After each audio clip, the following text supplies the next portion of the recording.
Hello, I'm David Hoffman, filmmaker, and you've clicked on this clip either because you're a subscriber or because you're interested in the story of Emmeline, this girl who marries a guy and finds out that that guy is her son. It's a true story. It happened in Maine a long time ago in the 1800s, and it happens that back in 1976, I was doing television commercials that were documentaries. That's very rare, the idea of a documentary commercial that's real, that's not fakey reality like you see all the time now. The sponsor of the commercials that I'm about to make and I come up with this idea to photograph independent Americans for the bicentennial, 1976.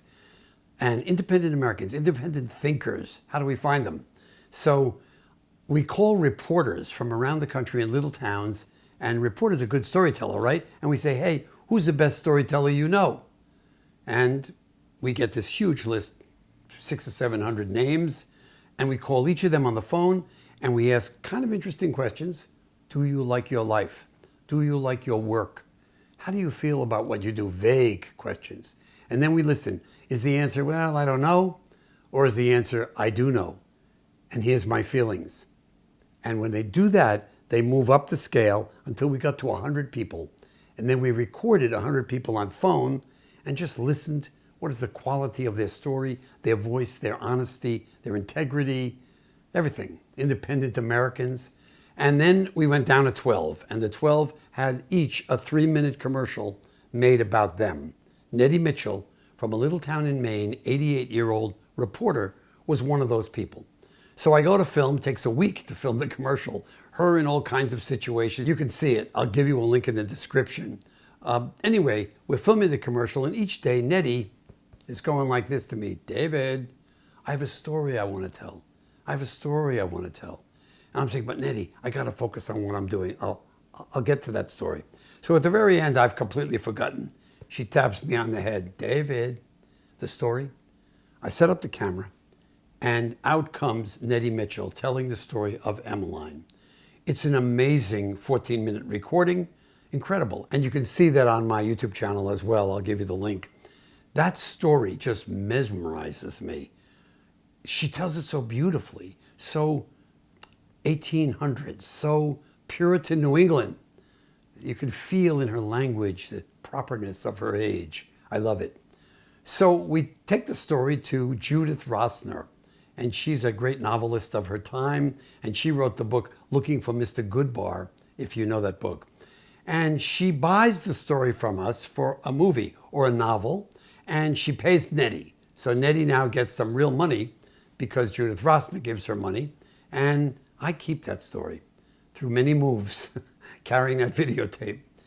15 years later, I'm making American Experience shows, PBS, American Experience, and I tell the executive producer, there's a story in Maine about this woman who married her son by mistake and how she was ostracized by the town and treated horribly and died in poverty. I get the money to make a documentary for American Experience, and we call the documentary Sins of Our Mothers. The we is me and Rocky Collins.